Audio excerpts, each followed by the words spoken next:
Let me welcome the whole world to this beautiful art, the Okorosha. Yes, as you can see, very energetic. Look at the dance. Look at the dance steps. Look at the dance steps. Well, very entertaining. Before you can do this, let me first of all warn you. Let me warn you. Let me warn you. You must be energetic. You must have trained.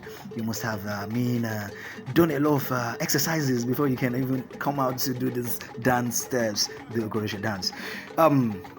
This is my beautiful culture. This is what I know as entertainment.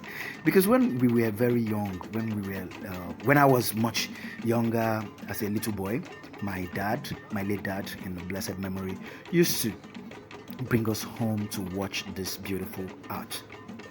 Yes, the mask, the dances, the beatings, the drums, the ogele and the ekwe's that they use in doing this, the mbelu, the osha and everything that is the material to organize this particular art is all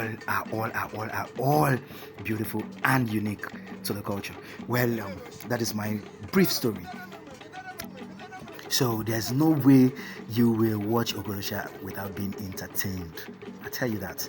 So what I'm trying to say is this: it encourages sports, it encourages creativity, it encourages beauty in the art, colorful, and yes, it introduces colors, very, very beautiful colors.